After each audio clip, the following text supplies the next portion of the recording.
The topics we covered in Block 4 have to do with data. They were data modeling and databases. Let's start off with data modeling.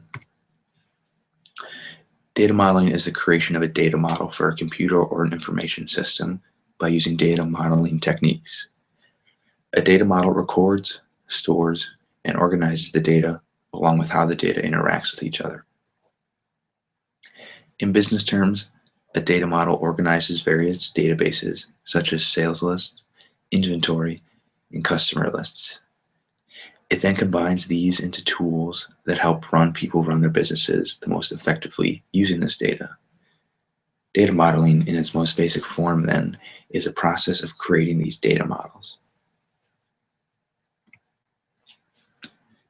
There are 3 different steps the data model progresses through. First, the data requirements are recorded as part of a conceptual data model, where broad descriptions or quote-unquote concepts of the data. The data is then turned into logical data model, which outlines how the data is going to be implemented into the databases. The final step is for the data to turn into the physical data model. The physical data model organizes all the data into ways that make evaluating it easy, for example, into tables and graphs. With this, the data is able to be evaluated in order to help run businesses in the most efficient way possible. Essentially, data modeling is used to make a data a resource to help run a business well. Our next topic is databases. A database is, at its most basic form, an organized collection of data. The databases are usually organized in a way that best help evaluate the data. For example, the data of what seats are taken on an airline are organized in a way so that you can easily find a seat on a flight that you want. More specific versions of databases are called database management systems.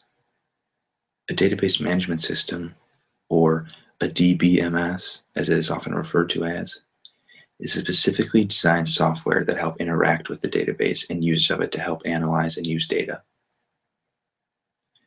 A few examples of DBMSs are Oracle, SAP, and IBM D2. Data is everywhere nowadays and it needs a place to be stored. This is where databases come into play. All companies have some form of a database, whether they use it quite often or not at all.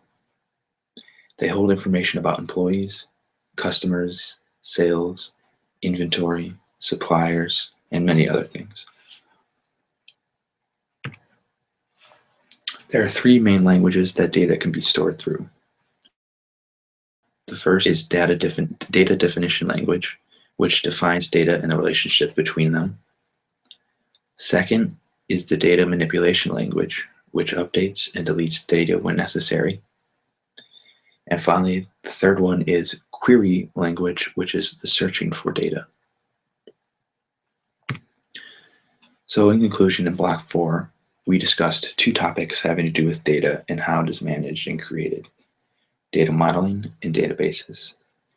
Data is all around us and it is important to learn how to use it properly so we can best run our businesses and our lives.